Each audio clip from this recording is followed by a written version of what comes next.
naħseb li l-liġi li għaddiet ġabet affanzi kbar, xorta naħseb li bħala soċjetà għadna maħniex preparati. Iva, u naħseb li għatem preġudizzju.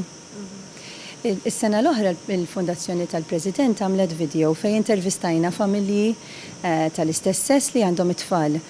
U kienet ħafna interessanti li sibna diffikultà kbira biex nsibu nies li lest jidru fuq il-video. U ħafna minn daw il-ġenituri qalulna li ma jixtuqux jidru għax għandhom iħossu l-ħtieġa li jipproteġġu lil lidhom għax jibżgħu li jekk jitkellmu fuq propju dan li huma koppji tal-istess sess qed irabbu tfal, it-tfal jiġu bulid. Jiena bħala ġenitur naħseb kelli ħafna esperjenzi pożittivi u ħafna u oħrajn inqas pożittivi.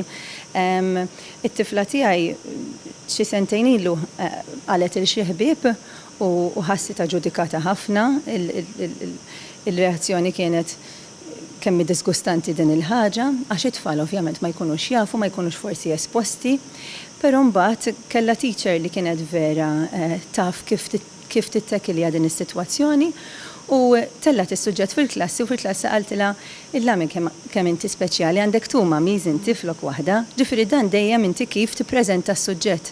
Fl-ambitu tal-iskola importanti ħafna li noħolqu diskussjoni fejn nistgħu nitkellmu fuq dawn l-affarijiet għax jiena bħala ġenitur jiddispjaċina ħafna meta t-tifla tiegħi jżomm lura u forsi ma tgħidx min il-familja tagħha.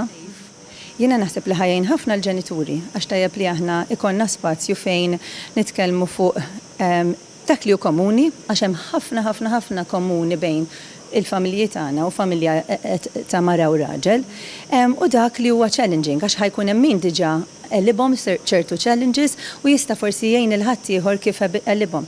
Għat-tfal naħseb li ħajkun spazju tajjeb ħafna wkoll għaliex pereżempju t-tifla tiegħi tgħidli imma fl-iskola tiegħi il-familja tiegħi biss hemmhekk.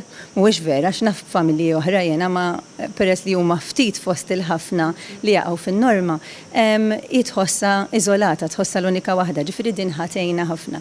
Naħseb li dal-proġett huwa uniku wkoll għaliex mhux biss ħajindirizzaw joffri spazju lil ġenituri tal-istess sess, imma ħajoffri spazju wkoll il-ġenituri li għandhom tfal li qed jidentifikaw bħala trans.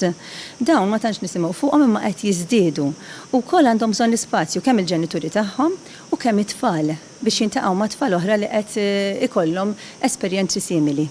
Il-proġett ġie launch dillum, l-ewwel laqgħa ħadd tkun propju waqt Pride Week il-ħamis 13 ta' Settembru, fis-6:30 ta' filgħaxija. Iktar informazzjoni ssibuha fuq il-Facebook page tagħna, President's Foundation for the Wellbeing of Society, jew fuq il-Facebook page tal-Malta Gay Rights Movement li huma l-partners magħna fil-proġett.